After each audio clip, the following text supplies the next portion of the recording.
Joining me now is Mitch Wexler. Now, I talked about him on Friday night, played some clips. We are honored to have the man himself with us tonight. This is perhaps one of the biggest stories in America and the world, reality is. And it's really going unreported except for the earnest work by Mitch. It is going to impact every one of us. What is said to be, on the conservative side, a $5.1 trillion school bond fraud Ponzi scheme. But how big is the number if we don't go with the conservative analysis? Because Mitch can't see everything. There are some things going on that he's not able to see. So what is the real number? What will it mean for America's economy? What would this crash, if it happens, look like compared to, say, 2008? What would the unemployment rate look like in America? And why does he say there are many, many people that should be going to prison for this? I want you all to mark his website, mockingbirdproperties.com. And if you want to get to where he has everything else, I think it's, we'll have him tell us, I think it's DCAD, mockingbirdproperties.com/D as in dog, C as in cat, A as in apple, D as in dog. Maybe Logan, we can put that up on the screen. mockingbirdproperties.com/DCAD.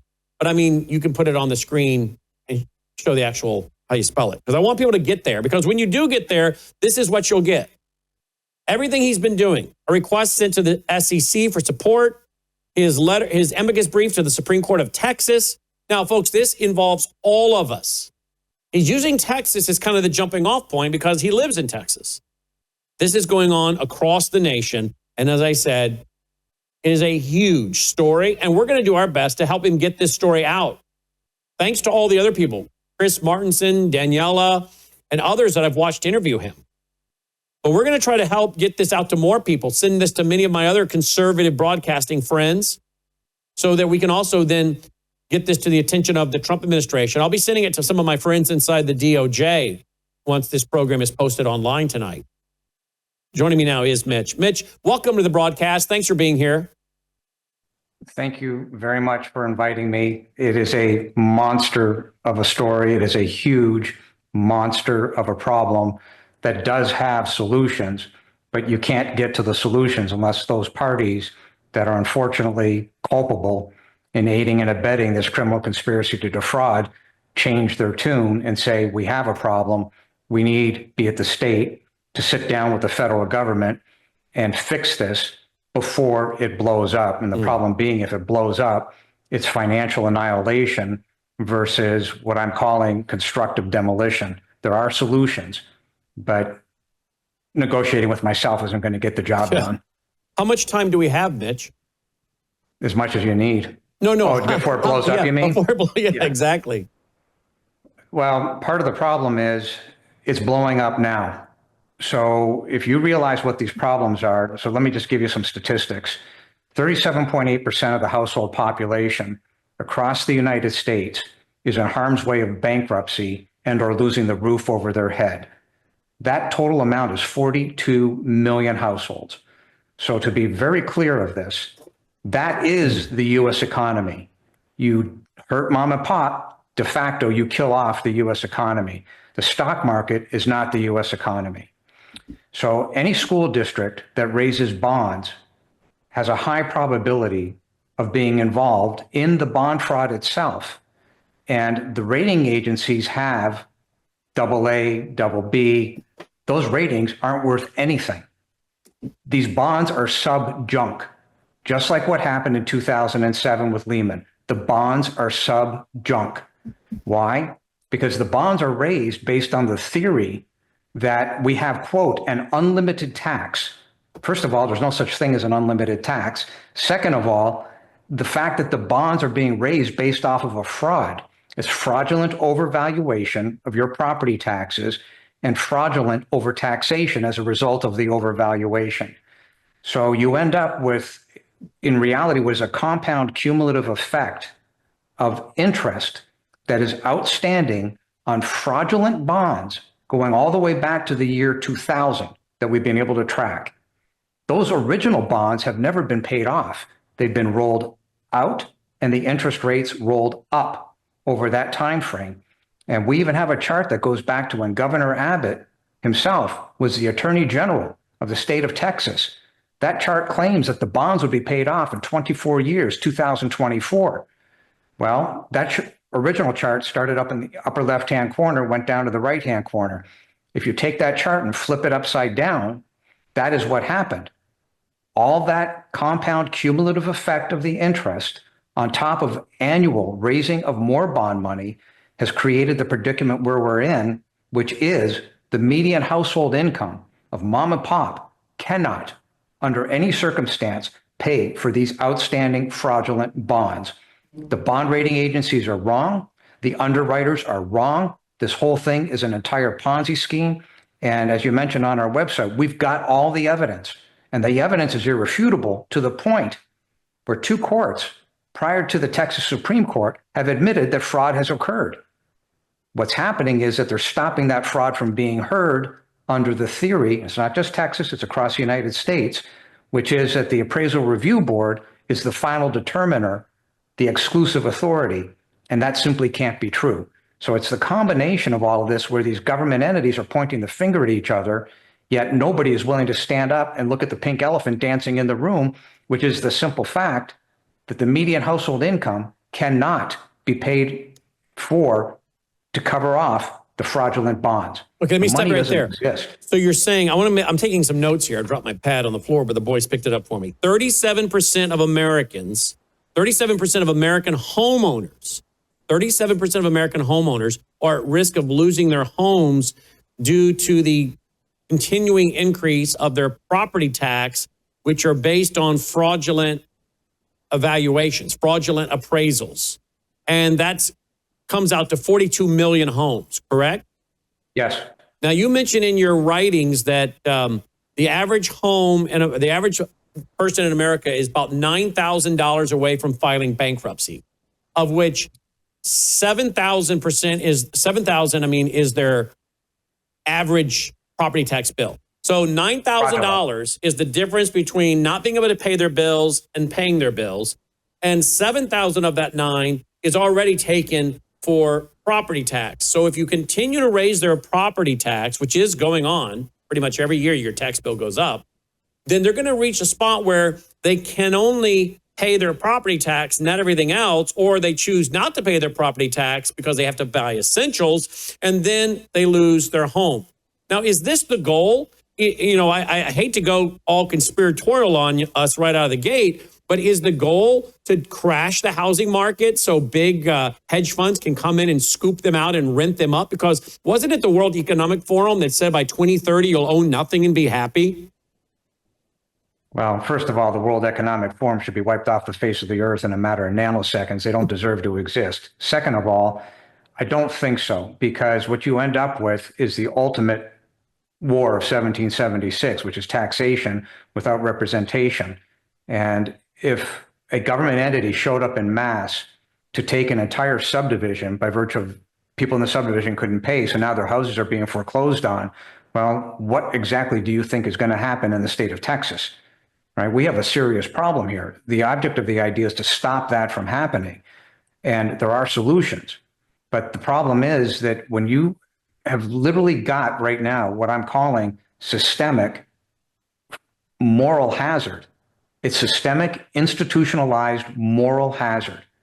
When the government entities themselves that have created this have in fact created RICO. They have literally sanctioned RICO, where a chief appraiser can say, well, I deem the value of this property to be X. Yet that doesn't conform to uniform standards of professional appraisal practice. The appraisal review boards that are supposed to oversee what the chief appraiser does and say, no, we think it's Y. We're there for the benefit of the public. Well, they're told by the CAD what to do. Okay, CAD, that stands for idiots. What does CAD stand for? Central Appraisal District. Okay, so I knew none of this till I watched your videos. I want to give out a shout to, is her name Danielle? Daniela Camboni, yes. Yeah, I want to give a shout out to her because she interviewed you 3 times, and I watched last week all 3 interviews you did with her. Then I found out you were interviewed by my friend Chris Martinson, and then you graciously got back to us and are here with us tonight. But aside from those few folks interviewing you, have you been interviewed by the New York Times, the New York Post, the Washington Times? Are you getting any traction with any mainstream corporate media? No, they're apparently afraid of this. Why? And it's one must ask where they're getting their bread and butter from. It's crazy in that even if you think about it, so somebody will say, well, you're doing this against the teachers. No, we're not. This has got nothing to do with the teachers. In fact, we've got the evidence that the teachers themselves are being duped. I mean, that's how bad the situation is. We found hidden investment pools inside the balance sheets of multiple school districts. Well, those investment pools are basically the teacher's form of a second Social Security fund. Wouldn't it be interesting if it turns out that those bond underwriters sold this sub-junk bonds back to the teachers? What's the fastest way to move this product?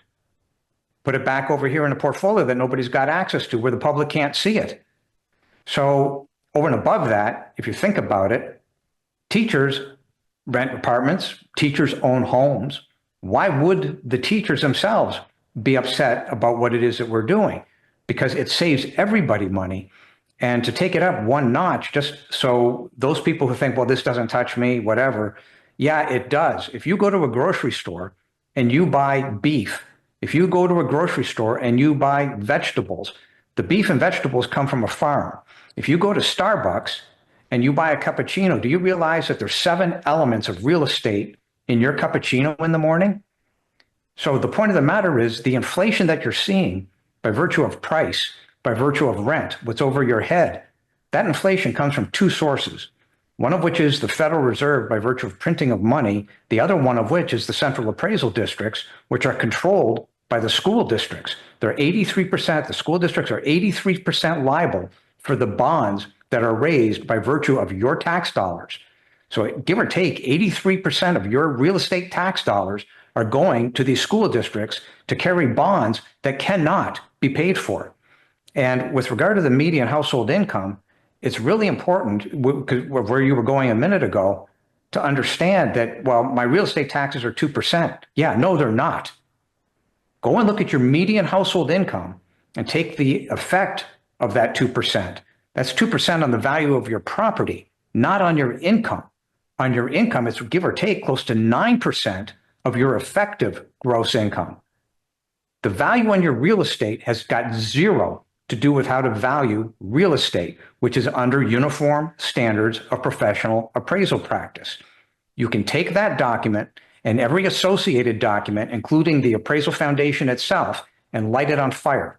It isn't worth anything because nobody wants to adhere to it.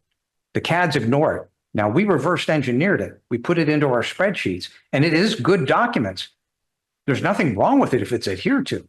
The problem is they choose not to adhere to it in favor of committing financial crimes against society. So I want to go to the 83% of your property taxes goes to basically the school bond issue, right?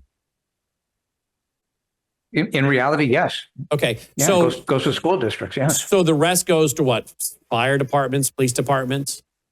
Municipal bonds. Yeah, exactly. Okay. So what I thought our federal government also funds the schools. Is there double dipping going on here? How about triple dipping? What? So not only does the federal government put money into the school districts, i.e. $165 million to the state of Texas, so does the state. In fact, about 10 days ago, we figured out that the school district, such as Godly, Texas, is literally running their account for the sole purpose of obtaining state funding and federal funding. And by the way, it's in writing. And on my website, everything that we're speaking of is in writing. We have audio tape, we have videotape. I have tape of Mr. Spencer standing up in front of the board at the Central Appraisal District in Denton County stating that he took 60,000 properties outside of the database The lady did it by the name of Rebecca Townsend, who works for him, took it outside the database, manipulated it in Excel, and put it back, his words. So everything we're talking about is documented. It's irrefutable. And like I said, even the courts have said, yes, fraud was committed. But they stopped that process from moving forward to be heard by virtue of saying that the appraisal review board is the body of exclusivity, meaning you can't get past it. And there's a whole list of issues with that. But that's where these problems are. And then it gets even deeper when you realize that the state comptroller, literally, who we have filed complaints with, has what's called the property valuation study. So as if it's not bad enough that the chief appraiser commits crimes by overvaluation and overinflation against USPAP and violates those laws, but then the chief appraiser is told, go and increase the property values again by the property valuation study via the state comptroller. So you've got multiple pushes of value, none of which has anything to do with USPAP, Uniform Standards of Professional Appraisal Practice.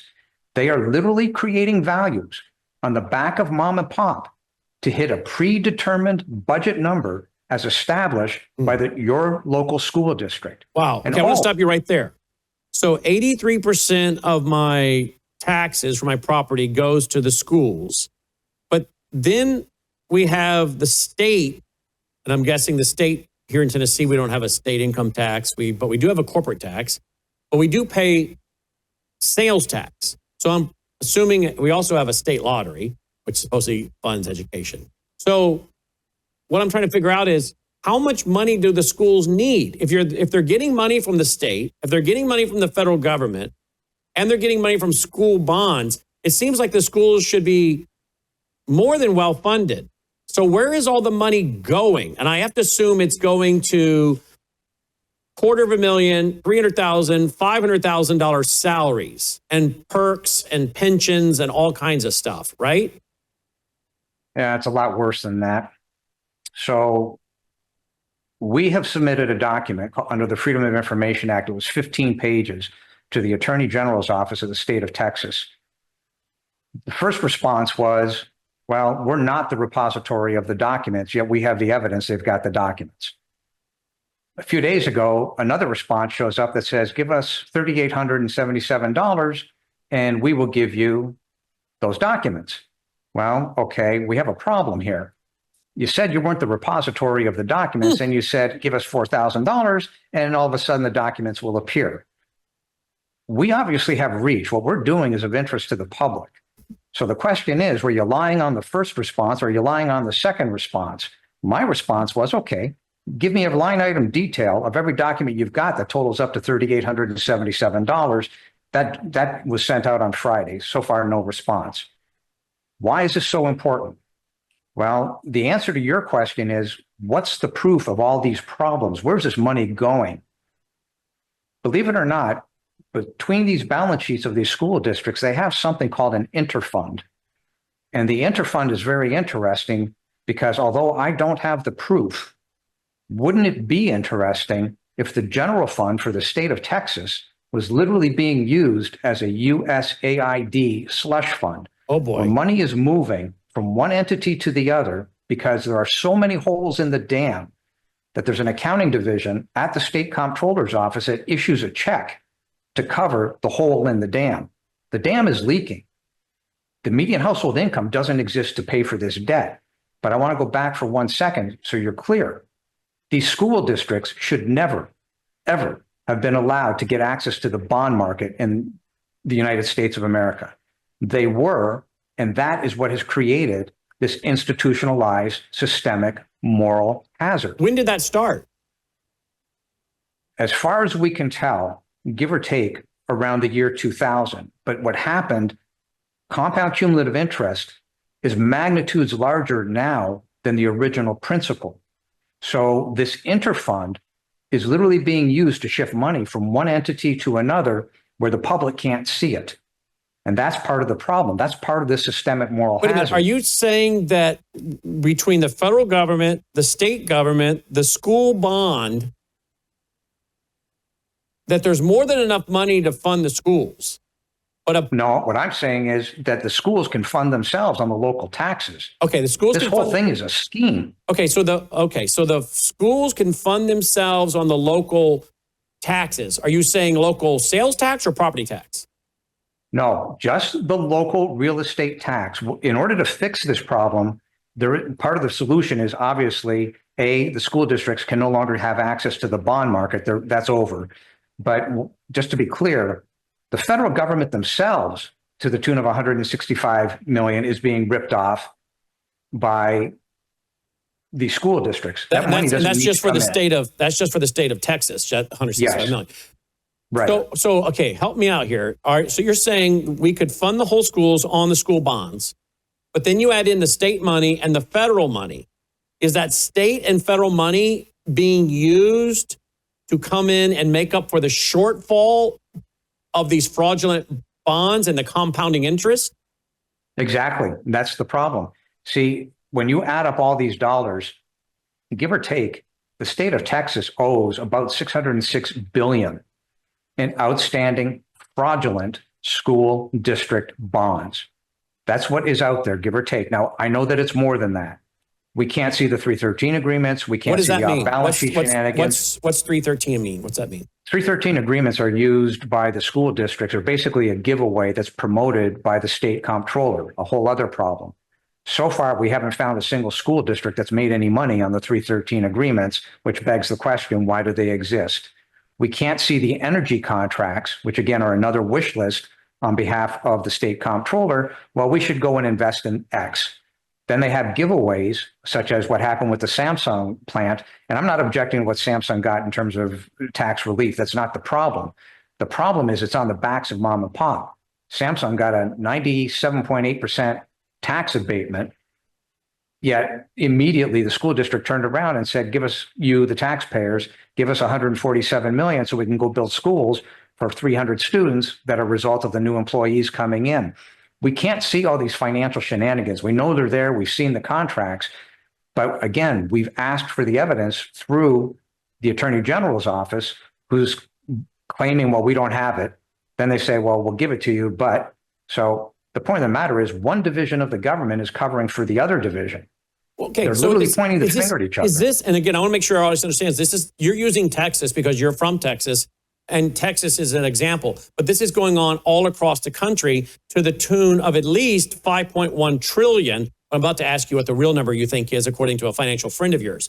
But before I ask you that, why is this starting to sound like a gigantic money laundering scheme to me? Is it a gigantic money laundering scheme? Like we send money to Ukraine, and I was told by Rudy Giuliani a couple years ago that it's a gigantic money laundering scheme. Like, well, why don't the Republicans call it out? Because too many Republicans are taking part in the scheme. Then we have USAID. I mean, every time we turn around, we find the government raping the taxpayer and laundering money in so many ways you can't keep track, and therefore it's hard to prove. And then when you want to go to court, you either don't have standing or the judges aren't going to let it come out, because apparently if the truth comes out, the whole system collapses, or there's pitchforks and torches. So the system is protecting itself, right? 100%. That's exactly where we are. So this is a gigantic money laundering scheme. It's a gigantic Ponzi scheme enriching people that belong to the club, of which we don't belong. 100%. That's exactly what's happening. And the How are you goal here is still? to stop How it are you still before it above blows ground? up. How are you Say still? again? How are you still above ground? The funny thing is that nobody has complained because most people realize what's going on, even the government officials. Like you've got people at the SEC. We filed complaints with the SEC. The attorney in Washington has gone to the SEC personally. So there are things that are in play, but this idea of party before the citizens is why we are where we are. They're protecting the party, regardless of what that party is, what they believe it is. But the bottom line is that the money, no matter how you slice this, the money simply does not exist to pay for the compound cumulative effect of these bonds. And I want to point something out. There was a fella who was involved in the Bernie Madoff case, and he went to the SEC. I think his name was Markopoulos, and Harry Markopoulos. He went to the SEC for 9 years before Madoff confessed. And he Wow. told the SEC, this is going to blow up. This guy is stealing money. This is a Ponzi scheme. He warned them and warned them and warned them. But the SEC is made up of humans. And humans, including mom and pop, want to believe that this cannot possibly be this bad. The SEC took the attitude, well, this is Bernie Madoff. Bernie was the chairman of NASDAQ. This cannot possibly be the case. But it turned out, by virtue of Madoff's own confession, it was the case. So then they brought in, after he's found guilty, they're bringing a guy by the name of Picard. And Picard starts a clawback program. Now, his law office made a lot of money, about $1 billion on that clawback program. But they were able to go back and figure out, by virtue of subpoena power, who got paid the fraudulent interest. And that's how they clawed it back. Well, that's one of the mechanisms that can be used to undo this and get the fraud out of the system, preferably before it blows to shreds. Because once it blows to shreds, this is a magnitude so much bigger than 2007 and 2008. Look at it this way. In 2007 and 2008, you had the real estate problem, mortgage-backed securities, people getting into houses with zero down. You have the exact same thing playing out right now, but your 2007 to 2008 to 2025, the rule of 72 kicks in just on that original debt, and you're now up 2x. Here's the problem. Take that original debt, multiply it by 20, because that's what's happening with the bonds. The bonds are levered 20 to 40 to 1. That's how much bigger this is. This is 60x larger than where we were in 2007 because of the compound cumulative effect of the interest plus the add-on of the new bonds, for which there is no value in the real estate of these houses. If you stole all those houses, literally walked in and stole every single one of them, you still can't fix this problem. And because the bonds being issued are not, the bonds being issued are just being issued to pay on the interest, which then in of itself is the definition of a Ponzi scheme, correct? They're raising bonds to pay off the prior cumulative interest, not to retire the bonds. They can't retire the bonds. There's no money to do it. And they can't retire the interest because the median household income won't cover it. And we're talking about $5.1 trillion. Now, you went to a friend with this. Tell me about your friend you went to with your figures and your 5.1 trillion. What did he say? Well, originally, I thought myself it couldn't possibly be this bad when I started working on the bonds.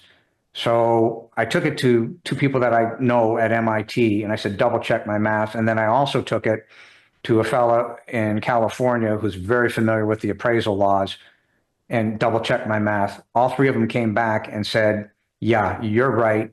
And there's a huge problem here. So then through this process, like that was well over a year and a half ago. Recently, when I mentioned the 5.1 trillion, now that's not the fraud. The fraud is really 7.5 trillion as on the math we're tracking. But the fraudulent component of that 7.5 trillion of overvaluation is about 5.1 trillion. But the attorney recognized, well, wait a minute, you're light. I said, yes, I'm fully aware I'm light. I know, but I don't want to talk about something I can't see or quantify. So he said, let us take a run at this. So they came back based on the laws, which is if a bank holds 60% cash, those reserves must be in the form of bonds. Well, when you start magnifying that issue out, give or take, they came back at 17.1 trillion. Well, let's think this through for a minute. If you sat still based on the current value as existing today and didn't raise another bond, another 10 cents in bonds, in 10 years, you'd be at 15.1 trillion, give or take, rule of 72. So, and then it gets worse when you start realizing when the bonds start to shake, the cost of the interest, your U.S. treasuries will go up, the bonds will go up because the risk in the market goes up, therefore the interest rates have to go up. And that's when the wheels come off big time. So this problem could magnify extraordinarily fast once it gets out of the chute. Therefore, the theory being, let's not let it get out of the chute. Let's tell the truth, fess up. Everybody's screwed up in the chain. Now let's get it fixed. Let's start the clawbacks. Let's go after these bonds. Let's put some real ratings as to what's going on here. And to give you an idea of the magnitude of this, what are those bonds really worth? Well, the answer is somewhere between 13 and 30 cents on the dollar. How do you get there? Well, once fraud is denoted, which all the evidence is on the website, everything we're talking about is fully, readily available to be pulled apart. And in well over 6 million views since I danced down this road, not a single person, including the courts, not even the attorneys for the defendants, have said you're wrong. There's no proof that we're wrong. It's just the opposite. Prove me wrong. I've been asking since day one. Anybody, please, if you got something that's wrong, let us know. Their problem is, well, we've got another 1,100 documents in behind that one. So if something was wrong on one of them, no problem. We've got another 1,100 documents to go. We got videotape, audio testimony, you name it, we've got it. So the point being that when you realize, okay, the evidence exists, how could this continue in its current format? How could the politicians let this go in its current format? How could people not be standing up and saying, we've got a serious problem here? Well, to your point, do they care? Do they know? Is it ignorance? Is it really that the courts are saying it's up to the legislature to fix this? But it's not just the Texas legislature. We've got this problem in Pasadena, California. You've got this in California, Ohio, Michigan, Illinois, Florida. Anything that touches a bond, any school district that touches a bond has an extraordinarily high probability of being culpable in literally committing bond fraud and the school superintendents committing accounting fraud. Okay, I want to stop right there because I want to get to the superintendents, but I want to make first sure the audience understands we started out with the Central Accounting District. Now, I'd never heard of this until I watched your interviews. Anyone watching tonight that pays a property tax, which of 83% goes toward funding the schools, that came about through what's called a Central Accounting District. So here I am in Shelby County, Tennessee, outside of Memphis, in Shelby County, Memphis. Yeah, Central Appraisal. A Central Appraisal District. So that group, there's one for Shelby County. Or is there basically one for every county in the country? Yes. Okay. Who starts the Central Appraisal District? Who starts that? Who is it a 501c3? Is it a for-profit? Is it a government entity? Who starts it? Your school district. Okay. So it's a quasi-governmental entity. Yes. Okay. So the school district who's wanting the money starts a central appraising district, and they go around and they are supposedly supposed to appraise the value of my property. And you're saying they're not using any uniform standard for doing that. That the school district simply says, we need this amount of money. And so they go and they appraise the bucket of homes according to the desired outcome and money they want to receive. That's what you're telling me. Yeah, it's worse than that. So not only is it under comparisons, they're supposed to have true comparisons, but they also have what's called uniform and equal. In California, they have the Board of Equalization. In Texas, under the Texas Constitution, it's literally written, black letter of the law, uniform and equal. Well, the CADs and the appraisal review boards, which are told what to do by the CADs, completely ignore uniform and equal. And the interesting thing about all taxes, under both state and federal law, is that all taxes, regardless of what they are, must be fair and equitable for all property owners. Well, if the laws are being ignored, uniform and equal is being ignored, the comparisons are being ignored, and the ARB is incapable, under law, they're not charged with detecting fraud. They can't do it. They literally have created a systemic moral hazard that has been institutionalized. They literally have agreed that RICO is okay. What define RICO? RICO is under the bad business practices, which are criminal, under crime organizations. So it's racketeering is what it is. But think this through for a second. When you go to an appraisal review board, and by the way, we have this on tape, so I'm being very specific. When we go to an appraisal review board, and that person on the appraisal review board tells the person who's in front of them, get a second job and pay your taxes. That's just one example. We have another one on tape. If you don't pay your property taxes, we'll take your house. This is RICO. It's all on the website. We have the who said it, when it was said. It's all there. The evidence is there. And the threats is in part what makes it RICO, right? Racketeering. Which was usually used for getting the mob, right? Pay us to protect your property kind of thing. Well, the mob in different formats, yes. Certain crime families, yes. Narco families, which is what the DOJ is now going after on the narco side, racketeering, yes. So pay us or we'll take your house. Okay, so extortion, basically. Right. Look at it this way. RICO is creating a false debt and making a demand. Okay. So the Central Appraisal District is created by your school district that appraises the value of the home, but it's not based on any uniform code or standard. You say, they know what number they need, and they thus do that. Now, in my area where I live, my town has created its own school board. All right. They didn't want to, be a part of the Memphis schools. So my town of Collierville, Tennessee, created its own school board, and the town voted, and we started schools, and we have a high school that's like, what is it, guys, 70 million? Over $100 million school built since 2015 or something, guys? 20 what? Around 2018, $100 million school? So they do bonds to fund that.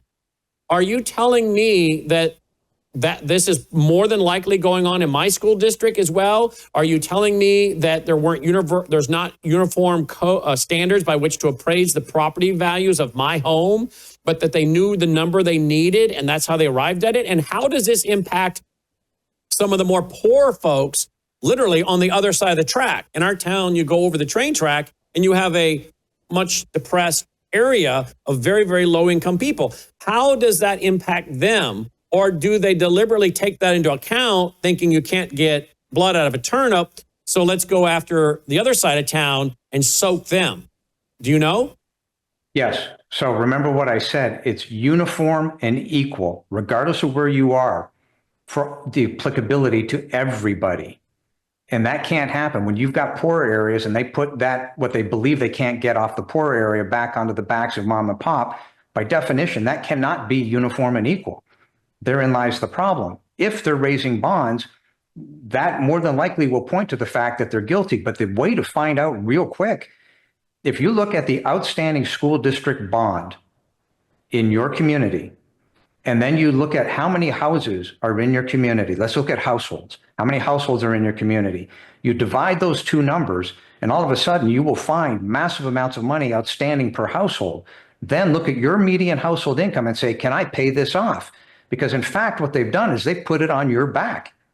Every single person that's watching this video, you are literally being raped, financially raped, by virtue of what they've done. So I want to give you a clear example.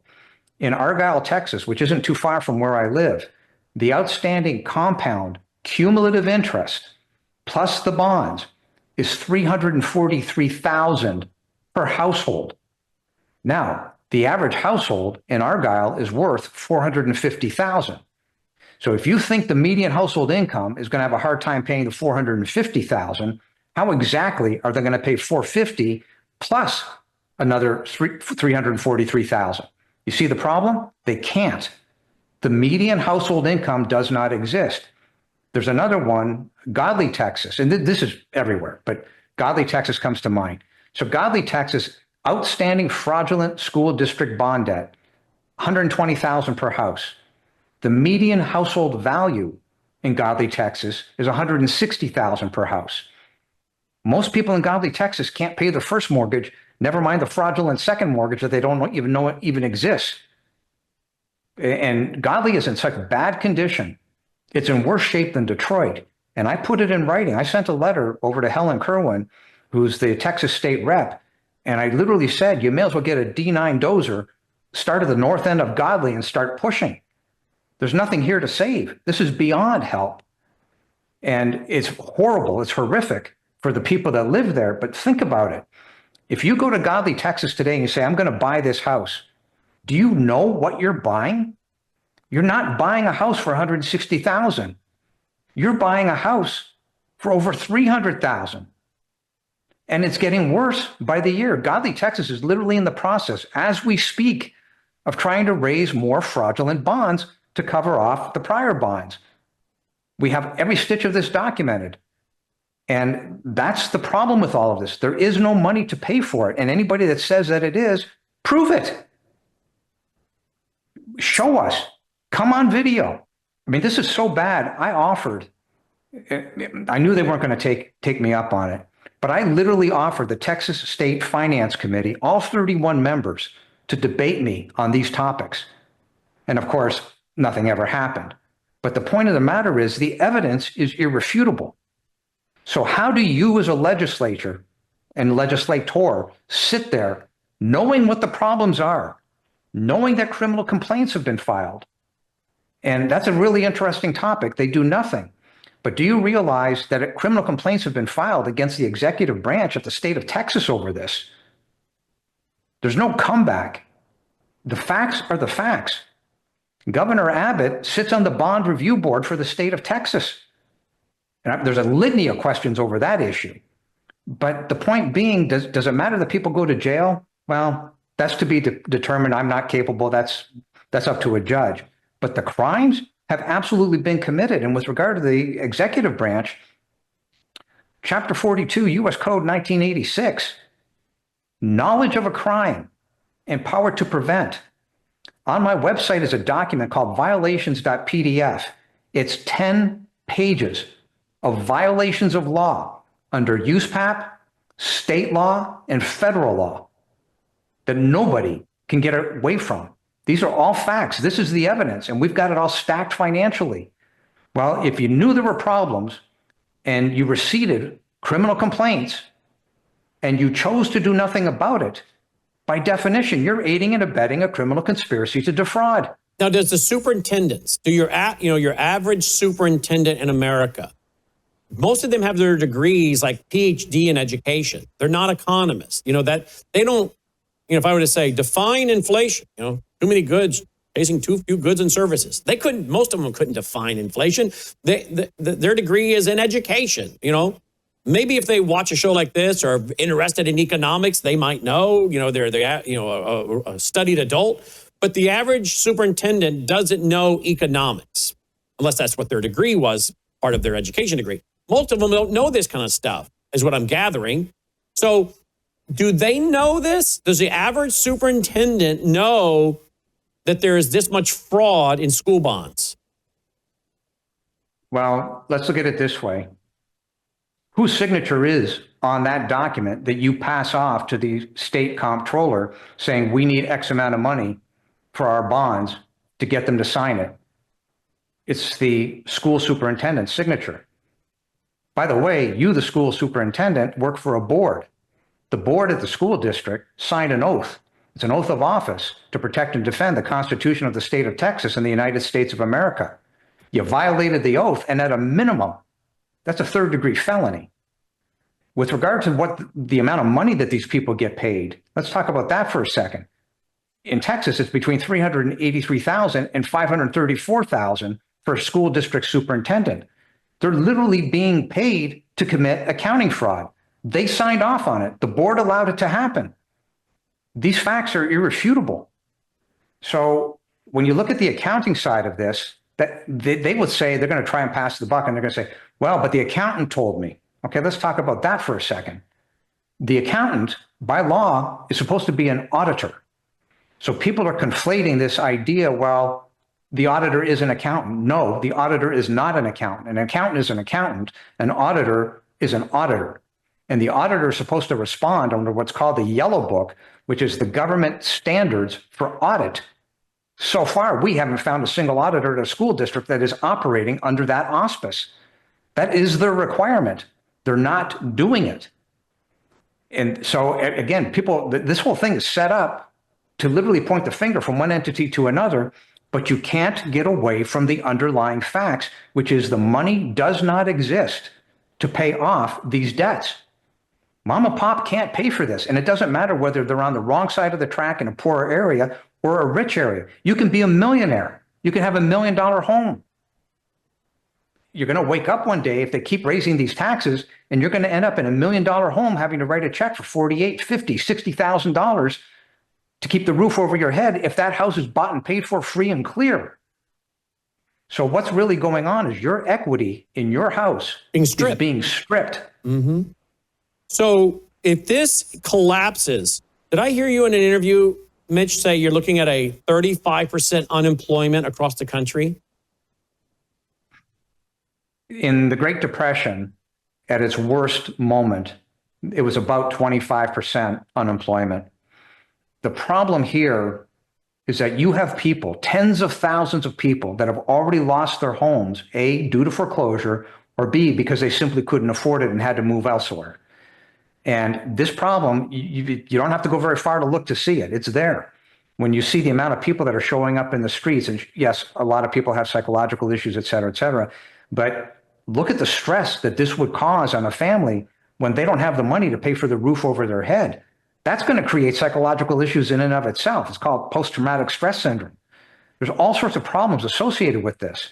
But the reality is, yes, this will stack up because they can't, if you literally stole the houses, there's not enough money by stealing the houses to pay for the principal and the compound cumulative interest outstanding. You're going to have to peel this back as part of the solution. Put a floor on it, put a ceiling on it, and let's start peeling it back, which, by the way, when the government fesses up and says, yeah, we got to screw up, they gain the credibility by doubling down on stupid and doubling down on ignorance and saying, well, this can't be this bad. They're compounding the problem by the day. We figured out just recently that give or take in Denton County, if you total up all the school districts in Denton County, cumulatively, they're running a deficit of give or take around $20 million a month. Now, think this through for a second. What happens if the property values drop 20%? Well, we worked on that. Turns out that's another $743 million a year in deficit. So when you look at the amount of money that's coming in from the federal government to aid these schools in the form of billions, and you look at the millions, tens of millions coming in from the state, it's clear these school districts aren't putting this money into the pockets of the children. They're not helping the children. They're helping their pensions, and they're helping their existence, and they're helping perpetrate systemic fraud on mom and pop.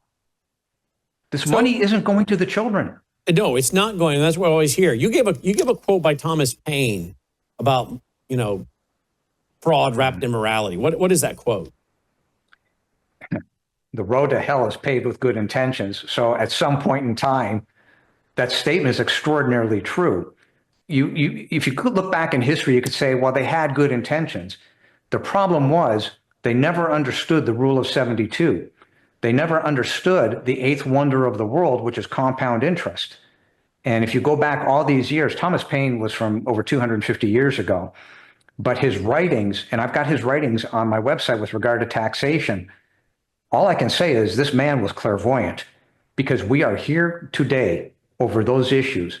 And I've even written a book, we're working on it now, but there's a fellow by the name of Friedman who was an economist during Ronald Reagan's time. Yeah, exactly. Same thing. I mean, he went after it.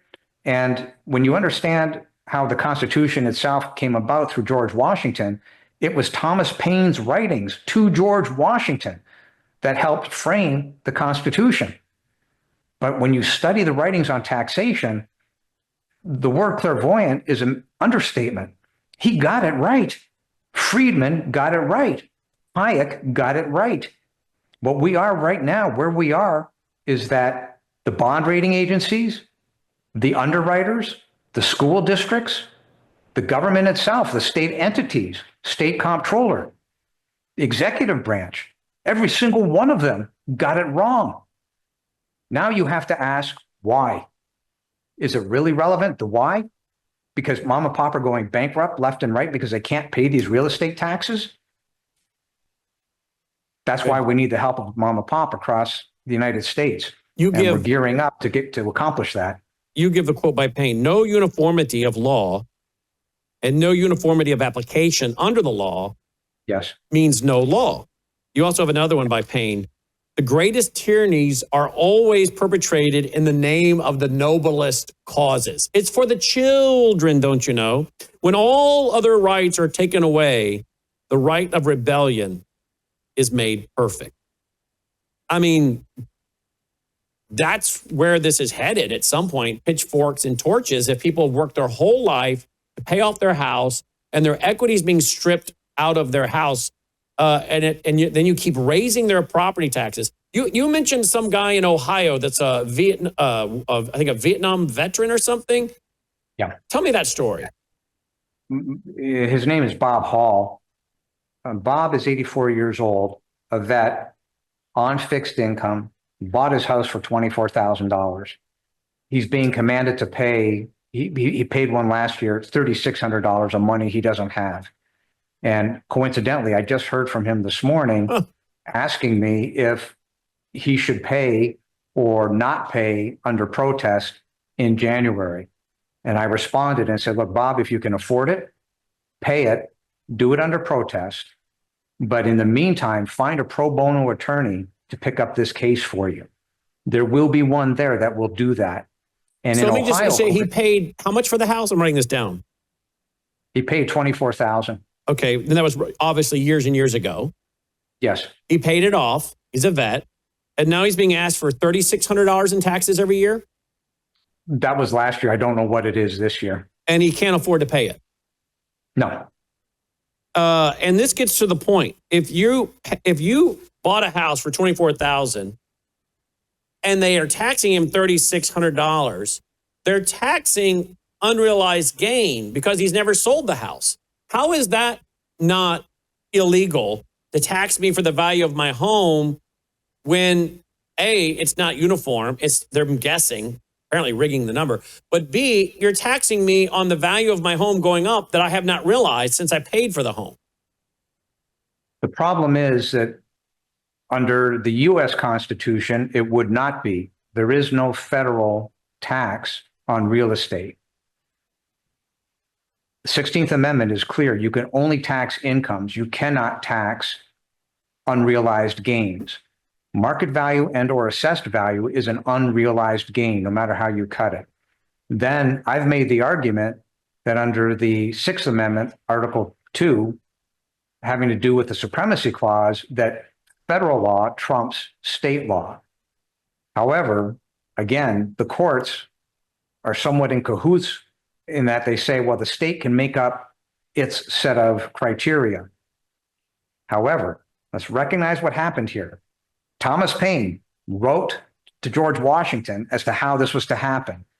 And over time, through the 16th Amendment, which I believe came up in like 1913. Yeah, that's right. Yeah, it morphed. But nonetheless, that is what the 16th Amendment says. So you go back and you study history and you look at the writings of Thomas Paine, you cannot come to any other conclusion, which is no tax should exist on property, period, end of paragraph. Why? Because you end up exactly where we are. So why has no one challenged that in the bonds? Why has no one challenged that in the court? They would take the position that we, the state, have our sovereign right to collect the taxes the way we deem appropriate. However, their deeming appropriate is complete fraud. It can't be done. We're proving it. We're here. The net result of their actions is the pink elephant dancing in the room. Mom and pop don't have the money. The median household income does not exist to pay off this compound cumulative fraud. So what's the tipping point? You mentioned the 43% of Americans are on the 37% of Americans are on the verge of losing their home due to this increase. That they have about $9,000 that separates them from paying their bills, not paying their bills, of which $7,000 of that $9,000 is their property tax bill. So we must be reaching a point somewhere in the next, 2 to 3 years where that last $2,000 is chewed up, right? No, we're here now. We're here now. We're absolutely here now. Particularly when you combine inflation on everything else. Their utility bills going up, their car insurance going up, their health insurance going up, homeowners insurance going up, all of that going up. So you're saying we're right now, are we about to see a massive flood of foreclosures or people defaulting on their property tax? You're seeing it now, right? So if you go back and you look at Tricolor and you look at First Brands, which are automobile financing and parts companies that, believe it or not, about 3 weeks ago, Tricolor was rated double B. Overnight, it turned into junk. It simply went broke. One day versus the next day. How in the world did that happen? 10 days later, First Brands right on its heels. 3 days ago, another one. So to your point, let's go down the list so everybody understands.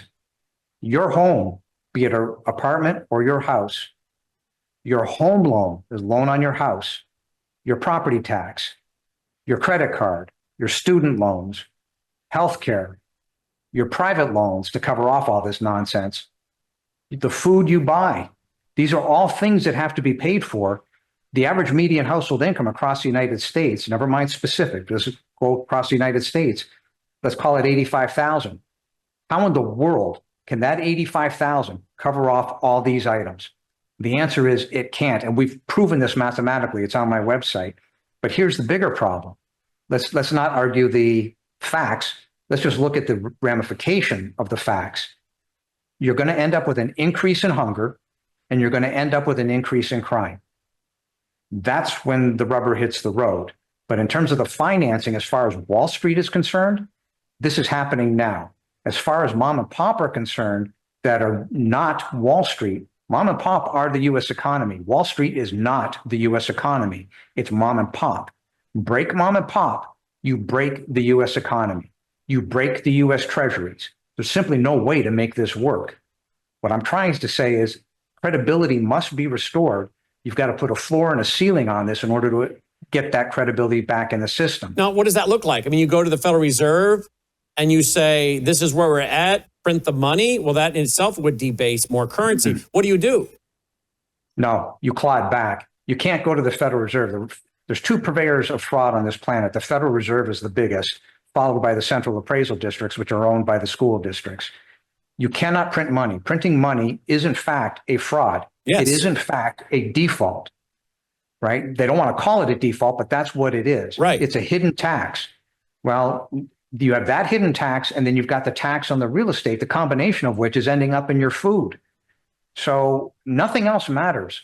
Nothing but the median household income. That is what denotes where the money is and how it can be paid.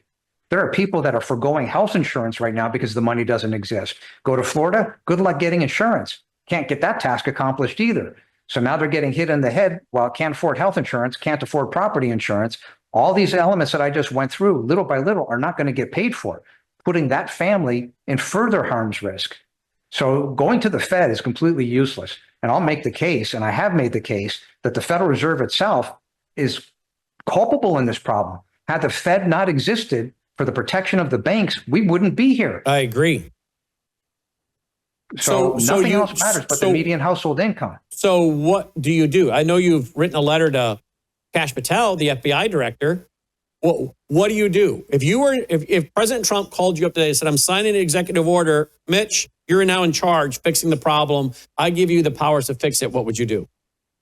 I would force the states to come clean, because these numbers I know are worse than I'm saying. I'm fully aware of that, but I'm only talking about what we've been able to quantify. But if they can come clean and we can figure out, by the way, the SEC has subpoena power. They literally can walk in and do magic that I can't do. They could walk into these school districts and say, I'm not asking you to turn these documents over. You got 5 minutes. And if you don't, I'm going to arrest you. That is the power of the SEC. We don't have that power, but that needs to take place in order to understand where these frauds really lie. If I'm right, and these inner funds are just like USAID all over again, with money going back and forth without a stitch of accountability, this problem is magnitudes bigger than what I've been able to quantify. The point of the matter is, and the answer to your question, that would be step one: quantify how bad this math really is. Step two is to say, fine, floor and ceiling. We know what the outside is. We know what the underside is. We're going to go back and claw every stitch of this money that's been paid to these people in the form of interest on their money, i.e. back to the banks, the pension funds, and the 401ks. We're going to claw it all back with the idea of saving as much of the principal as we can.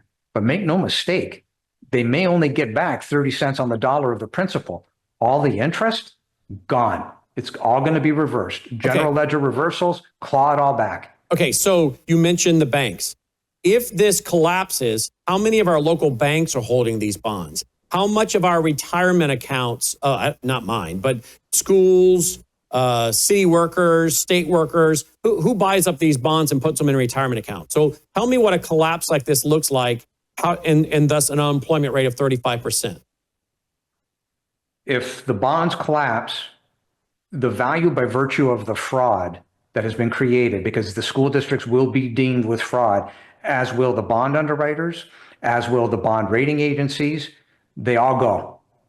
They're all going to end up going bankrupt because they're going to get sued into oblivion, rightfully so. That's one way to come at this. The problem is the pension funds and the 401ks that have invested in these school district bonds, they're going to lose that percentage of their portfolio. Now, somebody might say, well, it's only 2% of their portfolio, not that big a deal. But it's the ramifications of what happens here.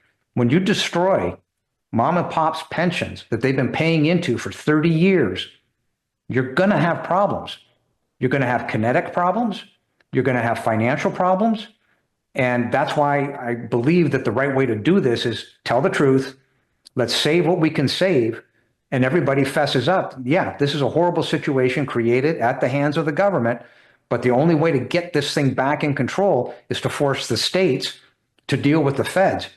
And right now, everybody's just pointing the finger at each other. Nobody wants to talk about this. Does the average state legislator even know what we're talking about right now? Does who? The average state rep, state senator, state representative, members of your state legislature. Do they even know about this problem? 100%. They cannot not know. Do all of them know it, or is it just... Do they all know it, or is it just the percentage that deal with those committees? No, every single one of them knows. They've had meetings on the real estate taxes. There was one that just occurred about 60 days ago. It was so painful to watch. I could only watch it for about 3 minutes. The legislature asking the appraisal district questions couldn't even follow up to determine what the fraud was. This guy was as useless as a bump on a log. So they do know. The problem is they can't articulate the problem.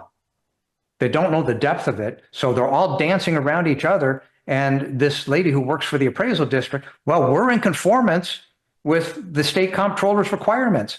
Yeah, no, you're not. State comptroller doesn't even know what the requirements are. We've got all that evidence. The state comptroller is complicit in this.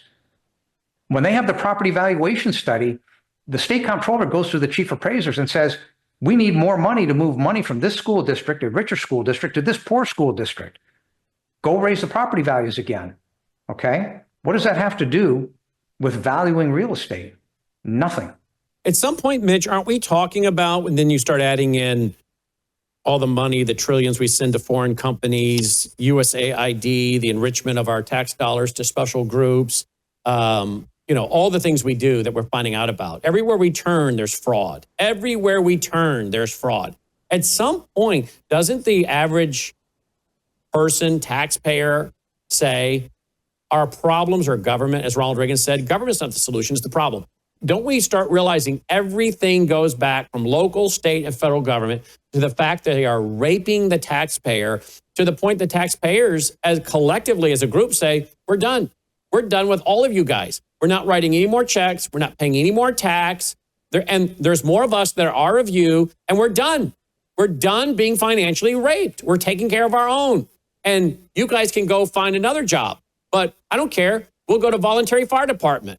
We'll go to private police departments and be our own police and, cut it down to a sheriff's department. I mean, they'll get constructive real fast. In other words, the people finally say, we're taking over. We're done with you guys. You're out. We're going back to self-government, however that looks, in a community, a county. I don't know. But at some point, isn't that the final solution for the taxpayer to realize all of our woes are the government bureaucrats at every level? The answer to the question is yes, but it's worse because you're going to lose 600 banks. Those banks are going to go down on this next go around, and maybe more than 600. We've got 4,700 left standing.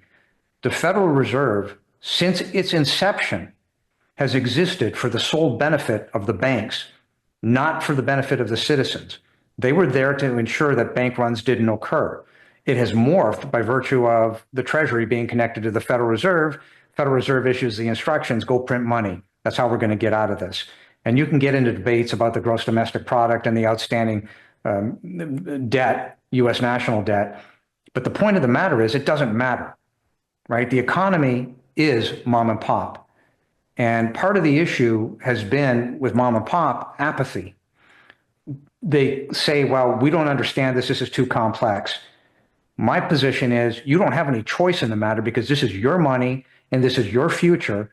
And now is the time to contact your legislatures and start jumping up and down saying you've got to do something about this, because the courts apparently are pointing back to the legislatures and saying it's a legislative issue. Now, we'll come to that soon with regard to what our next move is going to be, which is class actions across the United States.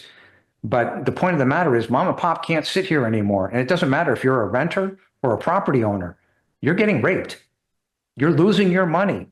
If you're a property owner, you're entitled through your mortgage to be receiving your amortization, which is your principal pay down. When these property taxes go up, your principal pay down on your mortgage isn't going to you. It's going to pay the property taxes.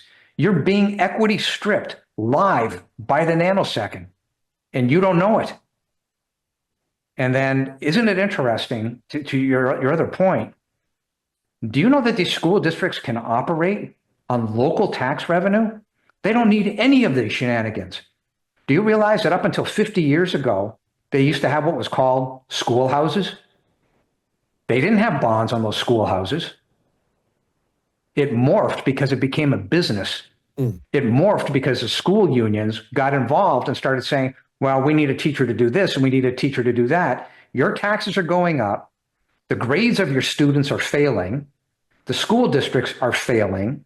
The financial aspect of what these school districts have created has failed. Why are your taxes going up and why are we paying for this crap? Because you just said it. It became a business, like the military industrial complex, the prison industrial complex, the big farm industrial complex, the big ag industrial complex, the education industrial complex with the unions that suck the money out of the teachers and then suck the money out of the community. And then they build these massive schools, which, you know there's got to be some massive problems going on to who gets those contracts. And everywhere you turn around, I think there's corruption, in my opinion. Now, let me ask you about this as we get ready to wrap. The Secretary of War, as they call him now, Pete Hegseth, was asked, with President Trump sitting next to him at the White House last week, what can you tell us about these strike forces that are being created to be ready to be deployed to every state to deal with civil unrest and civil disobedience by April of 2026? He confirmed it, but refused to elaborate onto what that's about. Is the federal government aware that this economy is on the verge of collapsing? Do you anticipate that they think the federal government is going to collapse sometime soon, and this is why they need to deal with civil unrest? When you look at what you see happening with National Guard strike forces and other things, do you ever think in your mind as you watch news and hear reports, they realize it's up and they're getting ready? I doubt it. But here's the point. From a real estate and a property ownership standpoint, people buy real estate for the enjoyment of that real estate, peace and quiet. You're entitled to that. Nobody wants trouble. But when you steal somebody's asset, you take their property, you're inviting trouble. Doesn't have to happen, shouldn't happen. Wouldn't it be better to simply flip the switch and say, okay, we recognize the problem, and then all of a sudden you've got 42 million people in your back pocket because they're thrilled you recognized the problem and you took the actions to fix it. I do suspect that part of the reason they're doing that is because certain parties are flaming and fanning the flames, so to speak. So they think that other problems are going to arise, but I don't believe it has to do with the real estate, and it shouldn't. This is a solvable problem. Okay, so you're more referring, it sounds like, to what I'm saying, which is the Democrats know if they keep the government closed, SNAP runs out November 1st, people riot and carry on, and they use that for, their community organizers, communist tactic, pressure from above, pressure from below. So you take the food SNAP program that suppose, I guess, stops being funded, people stop getting their food stamps November 1, but you add that over into housing crisis and other crisis, and I start wondering at what point do you have a cascading problem that's now completely out of control? Education of mom and pop is absolutely crucial. This video, to get in the hands of mom and pop, is crucial. And then send to all their state legislators and say, we are aware of what you're aware of, so stop playing stupid? Exactly. Okay. And that's how you avoid catastrophe. I don't want to see, and that's why we started down this road. I mean, we knew in 2016 there were problems. Well, I was going to ask you, you're Mockingbird Properties. You develop properties. You develop homes and properties for people to live in. Why are you doing this? Because I'm nothing more than a monkey in the middle. As a property developer and an investor, I'm only as good as my tenants can pay rent. So what you're saying is you can't operate as a developer, builder and developer, when you know that the whole system is built on a house of sand that's going to collapse. So I can't keep going out there, building properties, taking investment from people to go in and build these, promising a return on investment when I know the people renting from me are very quickly going to be in a place where they can't pay their rent.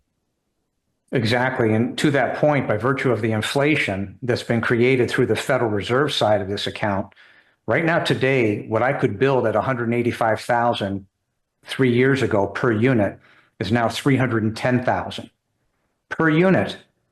That $310,000 is the equivalent per month of $3,000 in rent.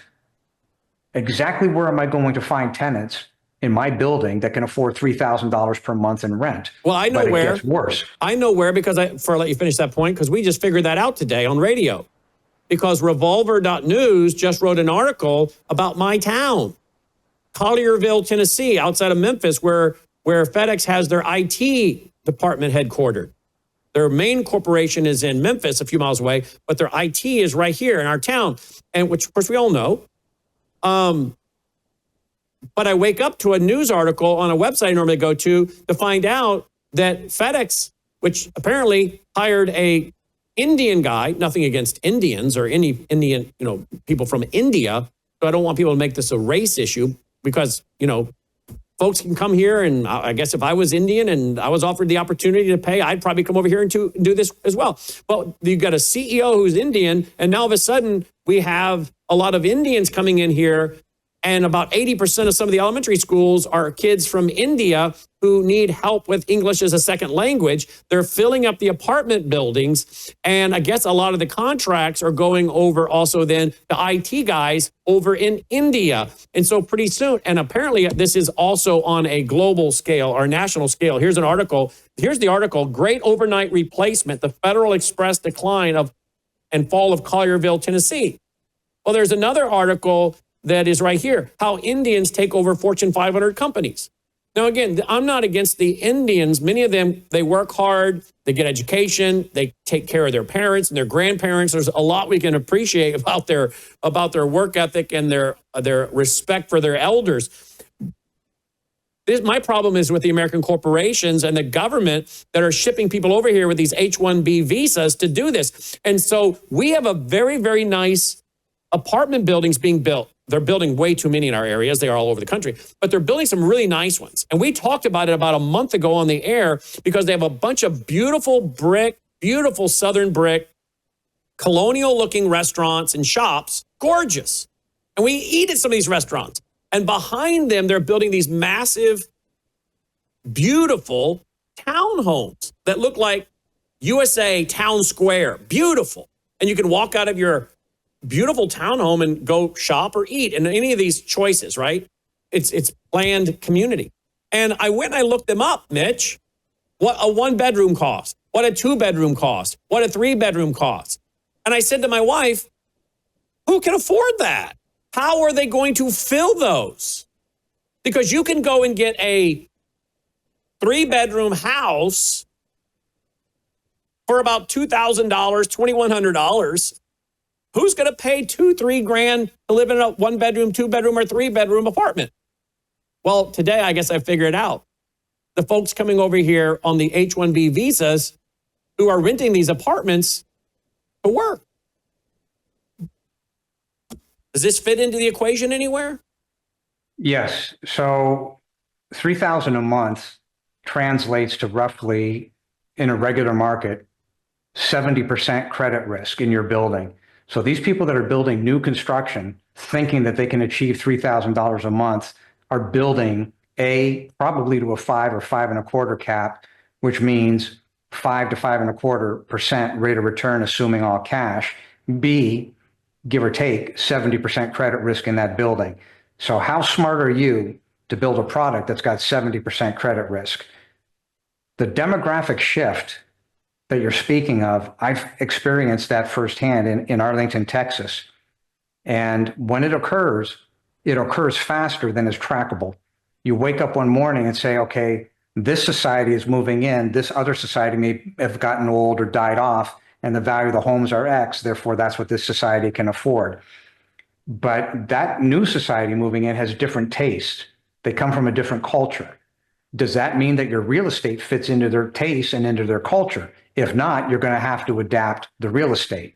Now, think of this thing through one more step. What happens if those H-1B visas dry up? This isn't within our control, but think it through for a minute. What's the real value of that property at that point in time when you lose those tenants? And that's the point of all this, which is you can't trust anything, because who is to say that the real estate taxes on those apartment buildings don't double up or triple up? What are you going to do then? You think those same people on those salaries can afford $4,000, $5,000 a month? And this is no. And this is why you're, as Mockingbird Properties, doing this, because you're an American who's trying to run an American company, and you're seeing that there's no way to move forward unless the problem's fixed. So let me bring attention to it, fix the problem for my company and all other Americans. Yes. Well, thank you for doing that. I went and looked real quick. I asked Grok, for what it's worth, about my school bond in my community. They said that the average liability, here it is, $65,000. The average liability per homeowner is the outstanding principal divided by the number of single-family homes, okay? So they did that, and they said that this represents the share of the remaining principal each homeowner owes in aggregate. It's not the annual cost. Annual debt service, principal plus interest, is approximately $5.5 to $6 million, or about $365 per homeowner per year, spread over 25 years. Actual individual costs vary by home assessed value, and for a medium home value of $573,000, annual town taxes are $2,320, with $300 to $400 contributable to debt service, including schools, and it goes on from there. It's wrong. What do you make of that? Tell me about that. No, it's 100% wrong. First of all, I'm assuming your tax rate is about 2%, right? Well, if your house is $500,000, your 2% tax rate, that's a $10,000 a year bill. That's the first thing. Well, that is about what our taxes are between the county and the city. That's exactly about what they are on average for the average homeowner here in Carville. Yeah, what you just read is a fraud. Over and above that, you have to realize they're playing a game. When they say this is the principal, where's the interest? That snapshot of what's owed by that school district isn't even in that document you just read. Okay, I got a 2-second look at that and I could figure out that it's a fraud. What they're telling you simply isn't true. It is apparently $93.5 million in general obligation bonds issued by the town in September of 2015. No, that's the time period. That's the snapshot. See, this is the exact argument that we've made right to the Attorney General. How much debt exists in the state of Texas in the form of outstanding bonds from the schools? Answer the question, Mr. Attorney General. How much interest is outstanding as of this date, this snapshot in time, with regard to the outstanding school district bonds? Answer the question, Mr. Attorney General. We've asked the same thing of the state comptroller. We've asked the same thing of the school districts. All they're doing is playing hide the potato. The evidence is right in front of everybody's face. It's there. But see, they have what's called QSIPs, which are tracking of the individual bonds, and every QSIP is supposed to have an amortization schedule attached to it. Do you think we could get an entirety of the outstanding QSIPs along with the amortization schedules added up? Nope. Can't get that either. So when you try to go to your school officials or your county and do what I just did, be prepared to have a lot of smoke blown at you, right? 100%. If they're raising bonds, they're lying.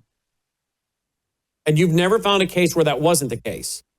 Not yet. We've been looking. Now, there's certain school districts that I would say are less criminals and other school districts that are really big criminals. But so far, we haven't found anybody that's raising bonds. They've got all this kabuki theater going on under the hood, including hidden investment pools. That's where the teachers themselves are getting ripped off, but the teachers don't even know it. And one of the solutions you say is to go to sales tax, quit charging property tax, period. Is this why, by the way, the governor of Florida, DeSantis, is talking so much about ending property tax? He is all over this. I know he's setting up to run for president, but does he probably know this as well? I know why he said what he said, and all I'm going to say is that somebody who I've been working with has been whispering in his ear. Wow. But that's the difference between talking and doing. Okay. But the answer to your question is there is no other solution. The Uniform States Sales Tax, and I wrote the bill at the request of Helen Kerwin to do exactly this, is to repeal all property tax in favor of the Uniform States Sales Tax. Now, the Uniform State Sales Tax is, in this case of Texas, a 15% tax on all sales, not including groceries, for 3 years. At the end of 3 years, it'll drop down once this problem stabilizes to about 11%. Now, there are certain states that don't need to start out at 15%. In fact, we know some states that can start out at 8% and be just fine. The reason why we hit the 15% is because of what we can't see. It's fear of what we can't see. We've got to be able to put enough money to the side because nobody ever said we're going to stop all taxes. You can't do that. And any of these entities that are out there that are saying, well, we have to simply stop all property tax. You can't do it, right? You've got to have money to cover off the schools, the police, the fire, the infrastructure at the municipalities. Nobody ever said that we're going to stop that. What we've said is that the taxes have to be fair, uniform, and equal. And the government itself, by virtue of using the ARB panels, the Appraisal Review Board panels, or the Board of Equalization, has ensured that that cannot happen. These ARB panels are aiding and abetting RICO, right? They simply make it up and say, if you don't like it, pay it. Well, the only solution is to stop the school districts from ever getting access to the bond market, which is federal. Wall Street is federal in this case to the bond market under SEC laws. They must be prohibited from getting access to the bond market. I want to take that up one notch just to make everybody understand. There's $57 billion sitting in the Texas Bond Guarantee Program for the school districts. Do you realize that that $57 billion that the Texas Bond Guarantee Program, by definition, is insolvent? You've got $606 billion, give or take, worth of outstanding fraudulent school district bonds at the state of Texas alone. $5.1 trillion across the United States.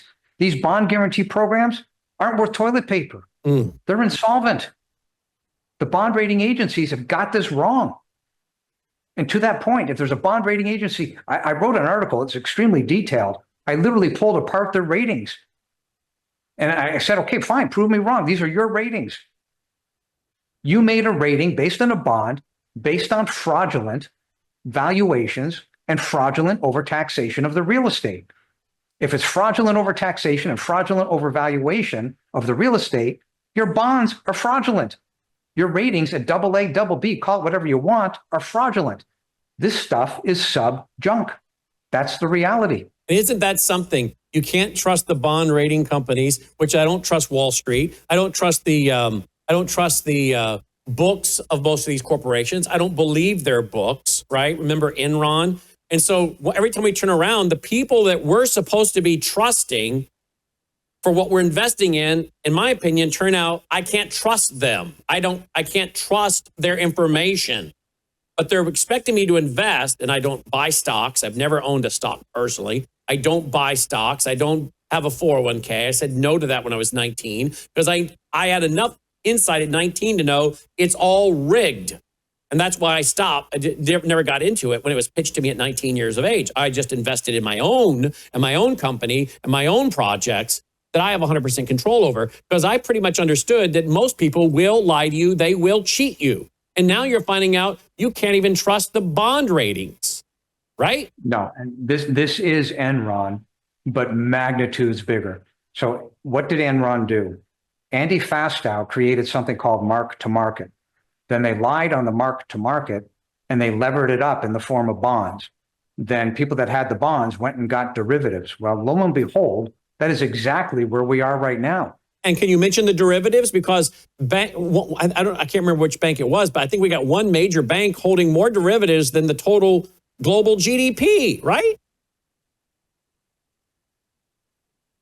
Yes. I have a dog barking outside. Can I get rid of that? No, I can't hear it. You're fine. Oh, you can hear it? Okay. No, I problem. can't. My dog can't hear it. My dog would like it anyway. She's in the studio here. But no, we're good. So is that right? One major bank in the U.S. has the equivalent of $1 trillion in derivatives, or excuse me, has the equivalent of derivatives that are equal to the global GDP. Yes.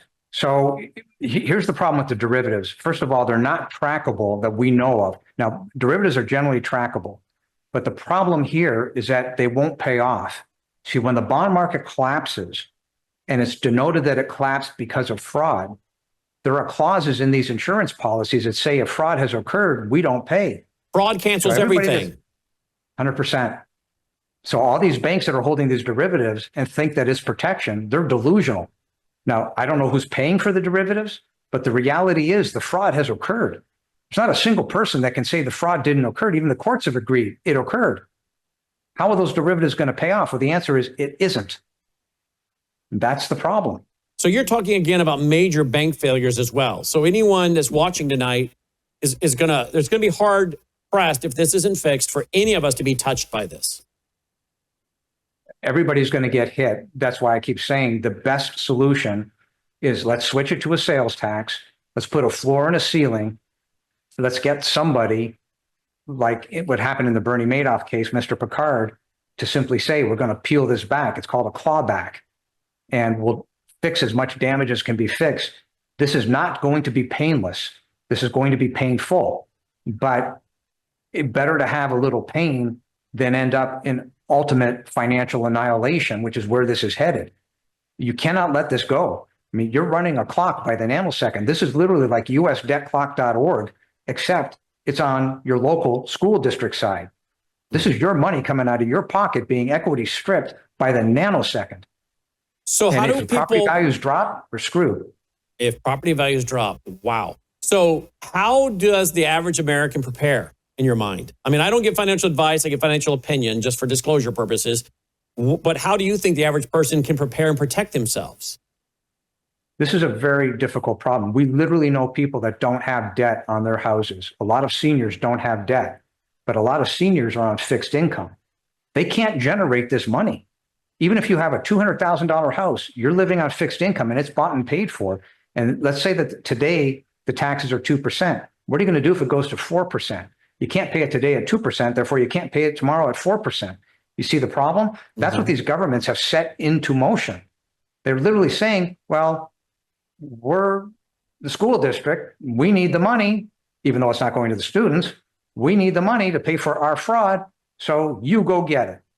Okay, you can't get blood out of a stone. There's not a person on this planet that can pull that stunt off. So what are you going to do? Well, the obvious answer is that the school districts need to be put into bankruptcy. In Ohio, they need to be put into what's called involuntary bankruptcy. A school district, right as we speak today, is called Fort Worth. So the Fort Worth ISD is now in the process of being taken over by virtue of their test scores by the TEA, the Texas Education Agency. This is happening live today. Well, what about the bonds? All this money that has been raised for a failing school system. What are you going to do about that? So no matter how you cut this, these problems on these finances are equity stripping mom and pop, and nothing else matters. And I mean nothing than the median household income. All this other financial kabuki theater is going to drive a vast majority of your population into bankruptcy. So final question, and you've been generous with your time. I have a friend of mine. She's very savvy. And she's been in her and her husband have been in their home. They built it. They were builders. They've been in their home 50 years. And it's a beautiful home, but it's 50 plus years old. And every year when she gets her tax bill, it's gone up. She hires a company, $2,000 or $3,000 to go and refute the tax bill. And she'll take pictures of her bathroom and say, look, this is a home in the bathroom. This is how it looks. I mean, they're nice bathroom. I've been in this couple's home many, many, many times. It's beautiful, beautifully appointed, beautifully decorated, but it is older tile. It is older flooring. You know, you can tell it's an older bathroom, right? And she's like, you're going to tell me that my house is worth this and this is my bathroom. You know, you're assuming my bathroom's got ripped out and all the latest new tile and quartz or whatever. This is my bathroom. Okay. And this is this and this is this. And your appraisal is baloney. And she takes all that, her, the guy who asked for it, pays that guy $2,000 or $3,000. He submits it and she wins pretty much every stinking time. Is that because, again, it's not based on any uniform code and they know that they're full of garbage? Why does she win? And she saves enough to pay the guy the $2,000 or whatever it is to do that for her, that company, that's that guy's job. But how is it she wins every time? Because they know this woman knows what she's doing and she's exposing their fraud, or what? No, she's winning because it's booked into their numbers. They actually increase the values knowing that a certain percentage are going to win. And that's the more sophisticated percentage that may hire a real estate tax consultant. This is all booked into their numbers. They know exactly what they're doing. So if you're sophisticated and you can present your own comparisons, you will win. What percentage though? But winning is a relative term, right? You've got to realize that the fraud was created by, there's properties here that are double. The taxation is double than the market value, the real market value. It's on the market for sale at, let's say, $286,000. They've got it booked at $400,000 at the Central Appraisal District. You see the problem? Right. But what percentage? What percentage are they counting on people refuting them, like my friend? There's no set percentage because every CAD is different based on the demographic of that CAD. So let me explain it this way. Houston, which is Harris County, the outstanding fraud of the school district level bonds is about $70,000 per house. That doesn't sound so bad as compared to Argyle, Texas at $343,000 per house. Here's the problem. When you look at the $70,000 divided by the median household income, it's about 60%. In the case of the $343,000, it's about 75%.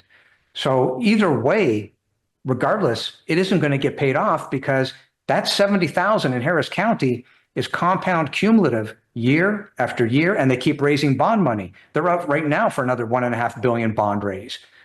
Salina is in the process. Salina, Texas, up $1.7 billion with a population of 9,000. They're going to end up with $4 billion with a population in bonds with a population of 9,000 houses roughly. It isn't going to get paid off. You could double that population. You still can't pay it off. Are you telling me they have overappraised a house by $300,000?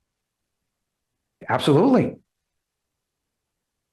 Then you go in and you try to negotiate it down, but that's what they're doing. So in the case of Argyle, didn't you mention a house that across the street was a house that was appraised at $1 million more than the other one across the street? Yes, that's my house. So coincidentally, I built both of them. I built a subdivision. So one house gets assessed at $1,190,000 roughly, and I get double up. I built both of them a year apart. And one is appraised at being worth $1 million more than the other? Yes. And under uniform and equal, you can't do that. We've sued them on it multiple times. We're doing it again right now. But what would make them do that? What would make them say, oh, that house is worth $1 million more than this one? Violation of the law. Could it be biased because I'm doing what I'm doing? Maybe. Ooh. I don't know. Don't really care. The law is the law, uniform and equal. It's So in stated other that words, it's you're the telling me Constitution. they're appraising your house for being worth $1 million more than it really is from the house you built across the street as a builder. Yes. So there are. I built a subdivision. Oh, you built the whole subdivision. So this is going back to when I started. So you are finding yourself being harassed for what you're doing.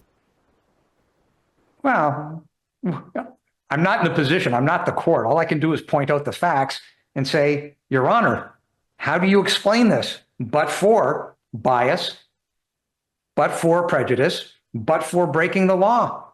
You're the judge. You figure it out. My job is to get the evidence. I've got the evidence. So do you win these everything's cases? Coming out of my mouth. Are you winning these cases when you're being appraised $1 million more than the house you built across the street? Are you winning those cases? Well, we have in the past, but you've got to realize this is costing money to win something. But it's not just the win. It's the, on the shopping centers and stuff. No, we're not. We have to file lawsuits. I literally won 2 years ago on one of the properties. 60 days later, they jacked it up 4x, 400%. There's no math to justify any of this. They're just doing it, thinking that they can get away with it. But that's not really the case. We're going to keep punching them in the nose until we can get their attention. And at some point, some judge somewhere is going to stand up and say, it is what it is. We'll either put them in jail or we'll claw back the money. But in the meantime, I'm a very, very, very, very small percentage of this problem. This problem is magnitudes bigger. This is $600 billion worth of size in the state of Texas alone. Yeah, not counting the rest of the country. This is much bigger than anybody can realize. Well, you're at 17.1 trillion altogether, according to your friend with unseen fraud. Okay, so how much, I know I said final question, but how much is the average house in America over appraised? According to the tax bill you get, is it 20%, 30%? Right now, today, all real estate is local, but generally speaking, it's 40% overvalued based on the outstanding fraudulent school district bonds. So give or take about 40%. And I want to point something out. If you went back to the values just 5 years ago, do you realize that the houses are 50% overvalued? In other words, 5 years ago to where we are today, the median value of a house has gone up 100%. How is that possible when inflation, according to USTreasury.gov, has only gone up on average 2.7% per year? Okay, 2.7 against 5. That's 15% for the sake of conversation. 15% versus 100% inflation in your house. There's your fraud. That's just within 5 years. This money isn't real. Are any of the realtor associations, are they aware of this? Are they joining you? Because I would think they make their money by obviously selling houses and selling and keeping houses going and flipping, and some realtors maybe sell the same house 2 or 3 times over the course of a 10-year period. So they need inventory to keep moving, and people selling houses and buying houses. So I would think a lot of the realtors associations would say, we're with Mitch. Are they aware of this? Are they with you? Or are they against you? I did a video at the request of KW, which has got 80,000 realtors across the United States and Canada. And they were quite horrified when I pointed out that if you're involving your clients in a bidding war and you don't have a document from that client that says, I'm buying this house come hell or high water because my partner, my spouse wants this house, you're lining yourself up to get sued.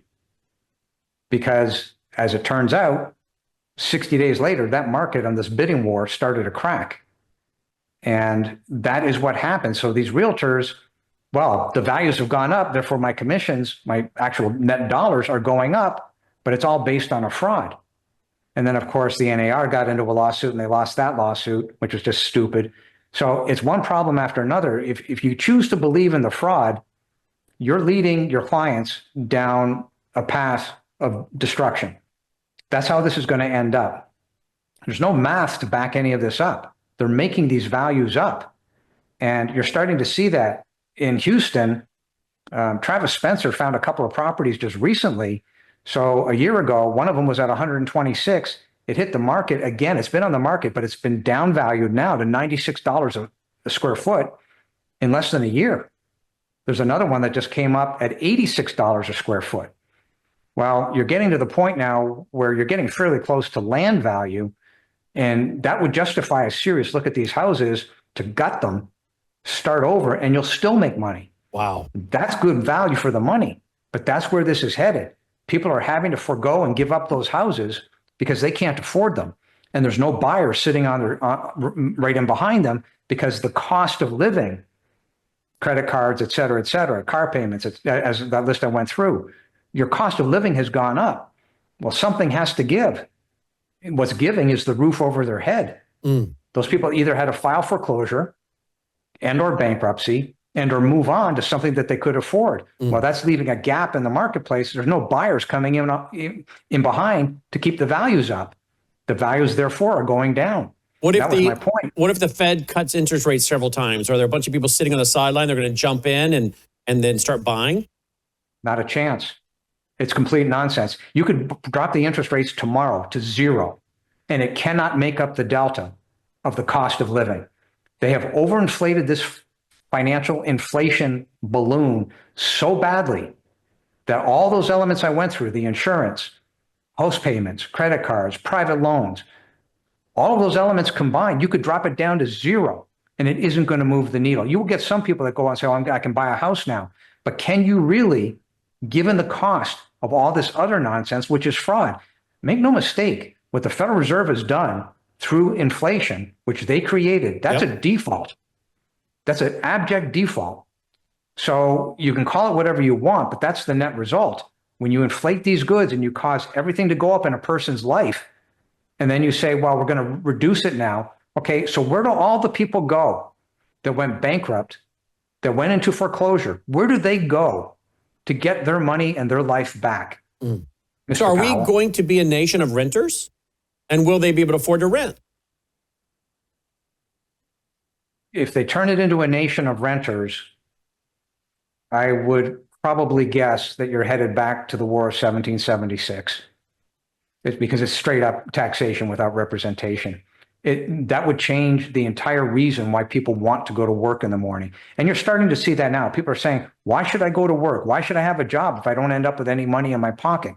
They can't articulate the entire problem, the entire capital stack of problems, be it insurance, et cetera, house payments. But the net result is what they know. Well, if you turn them into a position where they can never do anything in their life, you're hurting and you're empowering the default of those people. Well, what is that? That is the War of 1776. What about people continuing this like you as a business? In other words, I guess the only ones that will be able to continue doing this are the companies that are completely debt-free, right? And then just offer up a reasonable product at a reasonable rent, and they're completely debt-free. Will those renters or those tenants, landlords, be able to keep going? No, because that violates the basic tenet of taxation. It must be uniform and equal for all. No. I mean, if we have people watching tonight who own some rental properties and all their rental properties are paid off, which we have a very conservative, older audience, and they've paid off their rental properties and they have people paying them rent. Some of them are watching right now thinking, is Mitch telling me that I'm not going to make it as a property owner or landlord? But if my properties are paid off, they should make it, right?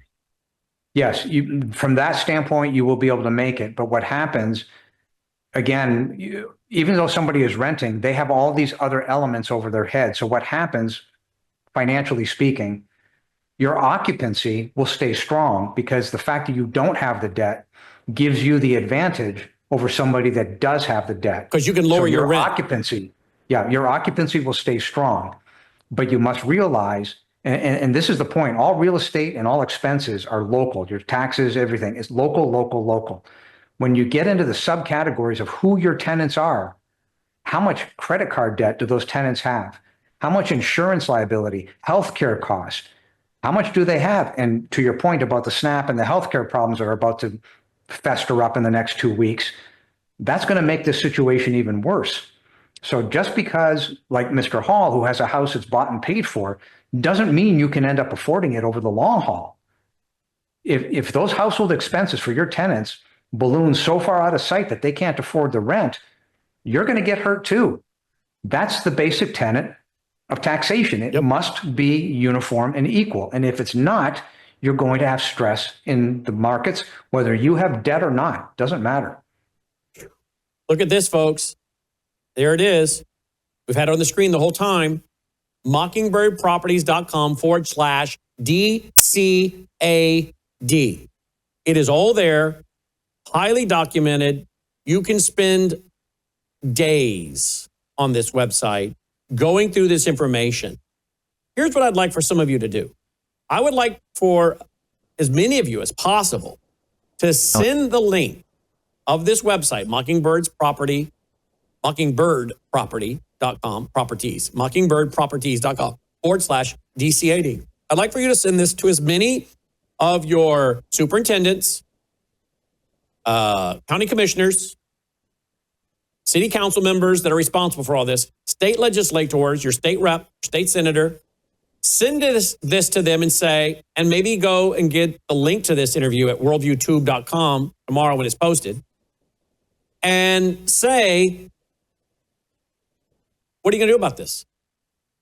And then email me back at Brannon@worldviewtube.com, Brannon, BRANNON, at worldviewtube.com, and say, here's the response I got from my superintendent. Here's the response I got from my county commissioner. Here's the response I got from my state rep or my state senator. I'd like to hear, or even some of your congressional, federal, House and Senate on the federal side. I'd love to see what some of them say to this interview and to all of this documentation. Let's see what they say, because I'd love to read some of that on the air. Closing question, I know I've said that a million times.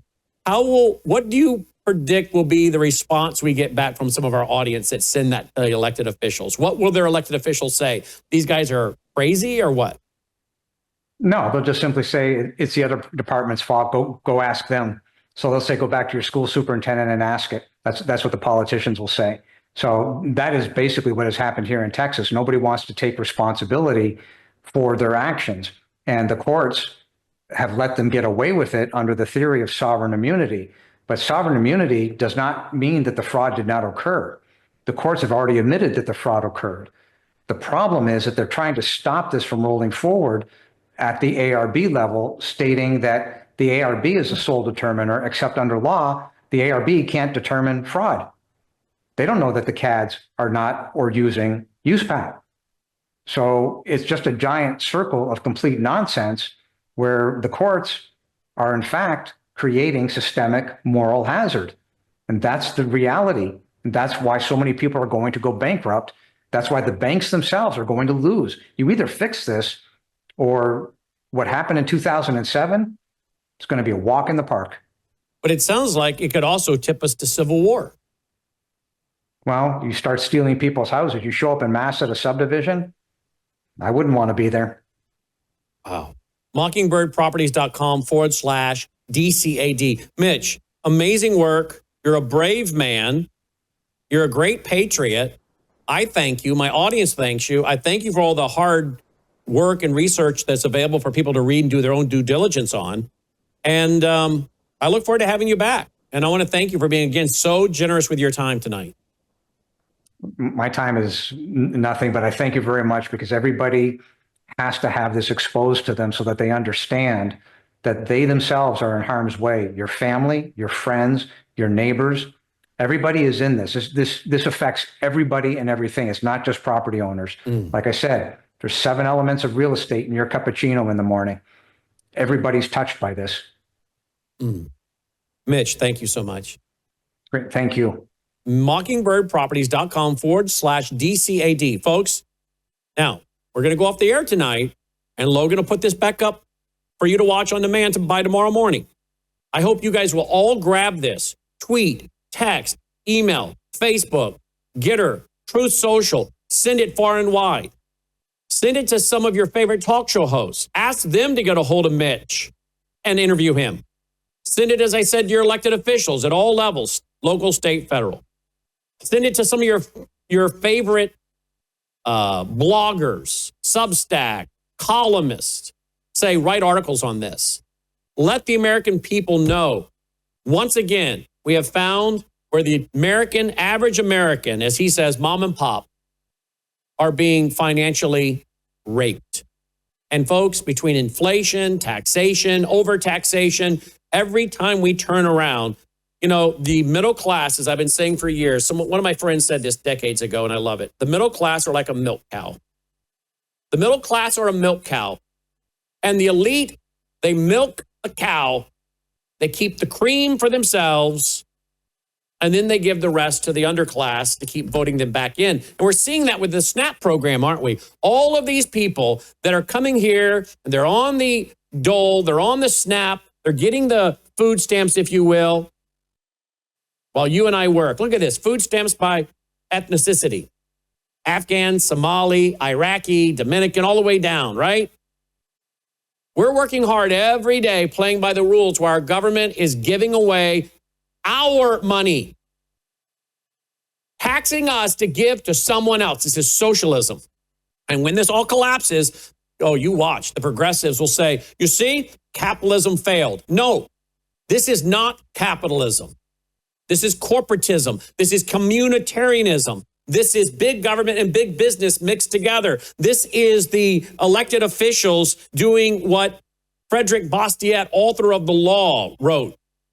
Plundering for themselves or special interests, greed, or for philanthropic purposes, which is not the function and purpose of government. Be ready to defend this to your children and grandchildren because they're going to blame it on capitalism, to disparage capitalism, but this is not capitalism. And we haven't been operating in a free market system for decades, probably since 1913 with the creation of the Federal Reserve and the federal income tax. Then I would finally say, look how we have not taken any breaks during this time. We could have stopped and taken a break multiple times, but no, we didn't because the topic is too important. Time is short. So if you appreciate what we're doing, I need you to go now to worldviewfoundation.com. My wife said, because she handles customer support, someone said today, we don't get the kind of information anywhere else that we get from Worldview Tube.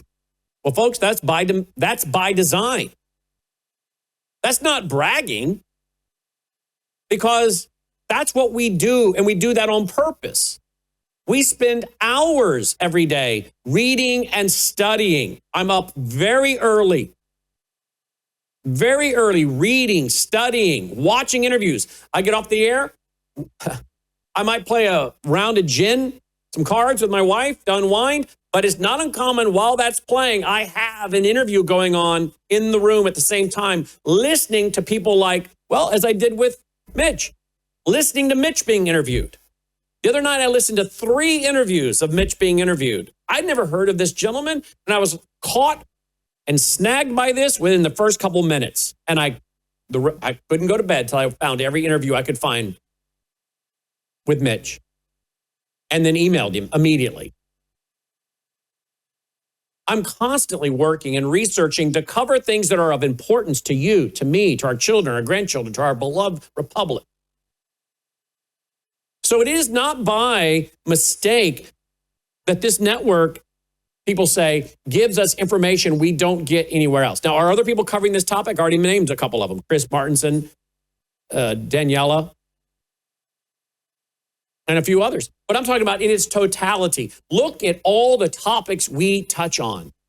It's by design. We're trying to be the network that brings you so much information related to law, science, economics, history, family, social issues, education, national security, the borders, all of this in a big picture, because most people see the world, as Francis Schaeffer said, in bits and pieces, not as a big puzzle.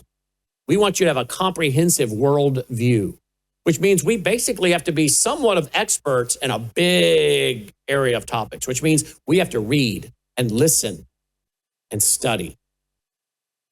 And we do this 7 days a week. Then you add my Sunday night Bible study where I'm teaching through the book of Revelation, lesson 51 last night, Revelation chapter 21, on to chapter 22, the last chapter next week. So folks, if you appreciate it, I got to have your support.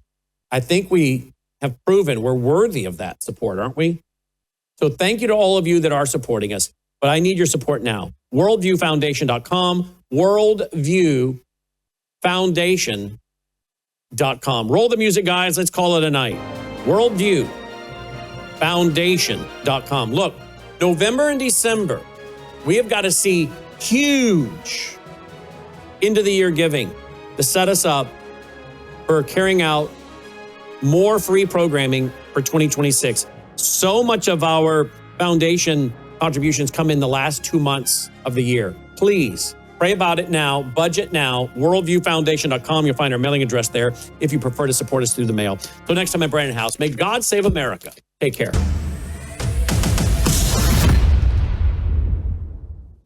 You're watching Worldview 2, built on the 35 years of Worldview books, documentaries, research, high-profile interviews, and the radio and television broadcasts of Brandon House. You woke up with a